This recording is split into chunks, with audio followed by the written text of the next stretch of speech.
Olá pessoal, vamos continuar lendo A Voz do Silêncio, Helena Blavatsky, hoje parte 7. Eu parei quando dizia o seguinte, que aquilo que em ti é de origem divina não se separe, engolfando-se no mar de Maia, do Pai universal à alma, mas que o poder do fogo se retire para a câmara interior, a câmara do coração e o domicílio da Mãe do Mundo. E aí continuando. Então, do coração, esse poder subirá até a sexta região, a região média, ao lugar entre os teus olhos, quando se torna a respiração da alma única, a voz que enche tudo, a voz do seu mestre. É só então que te podes tornar um que andas nos céus. E aqui tem uma explicação. Conforme se explica no texto, o corpo do yogi se torna como que feito de vento, como uma nuvem de onde nasceram membros, depois de que ele, o yogi, contempla as coisas para além dos mares e das estrelas, ouve e compreende a linguagem dos deuses e percebe o que se está se passando no espírito da formiga. Consegue imaginar isso, gente? A gente conseguir sentir o que se passa no espírito de todas as coisas? Então, vamos continuar aqui. Vou voltar nesse pedacinho. É só então que te podes tornar um que andas nos céus, que pisa os ventos por cima das ondas, cujo passo não toca nas águas. Antes que ponha o pé sobre o degrau superior da escada dos sons místicos, tens de ouvir de 7 maneiras a voz do teu Deus interior, que é aquela individualidade superior. A primeira é como a voz suave do rouxinol cantando à sua companheira uma canção de despedida. A segunda vem como o som de um símbolo de prata dos Dhyanis acordando as estrelas lucilantes. A terceira é como um lamento melodioso de um espírito do oceano prisioneiro na sua concha. E a esta segue-se o canto da vina. Vina é um instrumento de corda índio, parecido com o alaúde. A quinta, como o som de uma flauta de bambu, grita aos teus ouvidos. Muda depois para um clamor de trompa. A última vibra como o rumor surdo de uma nuvem de trovoada. A sétima absorve todos os outros sons. Eles morrem e não tornam a ouvir-se.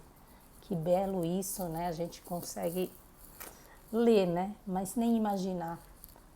E isso que é já uma explicação na medida do possível para que a gente possa entender, né? Porque o que se diz é que quando realmente a gente consegue ouvir essa voz do nosso Deus interior, não há como se explicar, de forma alguma. Não há metáfora, não há linguagem que possa ser possível. Então a gente pode tentar imaginar um pouco esses passos aqui que Helena Blavatsky descreve, e certamente ela está descrevendo algo que ela já viveu aqui. A gente não está falando de teoria, a gente está falando de uma mulher que certamente chegou nessa estatura de ouvir a voz do silêncio, né? Vou continuar só mais um pouquinho. Quando os 6 estão mortos e postos aos pés do mestre, então se entrega o aluno no único, se torna esse único e nele vive. Ou seja, quando a personalidade inferior é destruída, essa individualidade íntima se funde e se perde no sétimo, que é o espírito, que aqui é chamado também de Atman. E aí o discípulo, né, ele se torna um aluno no único, né, ele se funde, se une com Brahma na linguagem aqui, ou Atman. Antes que possa entrar para esse caminho, tens de destruir teu corpo lunar, que é todo esse corpo de desejo que a gente tem aqui enquanto encarnado, e limpar o teu corpo mental, assim como o teu coração. As águas puras da vida eterna, límpidas e cristalinas, não podem misturar-se com as torrentes lamacentas da tempestade de monção. O orvalho do céu, brilhando ao primeiro raio do sol no coração do lótus, quando cai na terra, torna-se uma gota de lama. Vede como a pérola se tornou uma porção de lodo. Ou seja, gente, não tem como a gente conseguir adentrar nessa água pura que ele está chamando aqui, nessa vida eterna, nesse espírito sagrado em nós, nessa unidade com o divino, se restar qualquer coisa de lama assento em nós, algum desejo, algum medo, algum apego, alguma fúria, porque tudo isso faz parte da heresia da separatividade, né? Se estamos sentindo isso, não estamos vivendo a unidade. Então ele alerta, né? Inclusive ela vai nos dizer depois, né? Ele, o livro, né? Ela vai nos dizer depois, não pode ser pisado nenhum degrau nessa escada com um pé com lama suja, porque no momento que você pisa ali, você vai sujar a escada, né? Essa escada que vai te permitir subir. E aí, para finalizar, luta com os teus pensamentos desonestos antes que eles te dominem. Trata-os como eles te querem tratar, porque se os poupas, criarão raízes e crescerão. E repara, esses pensamentos dominar-te-ão até que te matem. Acautela-te, discípulo, não deixes aproximar-se mesmo a sua sombra, porque ela crescerá, aumentará em tamanho e poder. Então essa coisa escura observará o teu ser antes que te apercebas da presença do monstro hediondo e negro, que são os nossos inimigos, né? Internos, que eu estou sempre falando quando eu leio os Salmos diariamente. Então ele diz aqui, cuida, repara nos teus pensamentos e não deixa nada de sombra. Às vezes é assim, é só esse pouquinho. E aquele pouquinho é uma sombra que vai crescer e vai te impedir de adentrar. Então temos que lutar com os pensamentos nossos desonestos.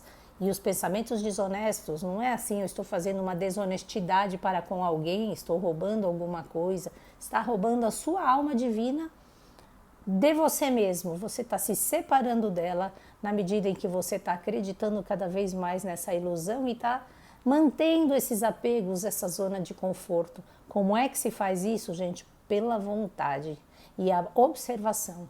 O tempo todo, se observar, fazer à noite um diário, escrever como é que foi meu dia hoje.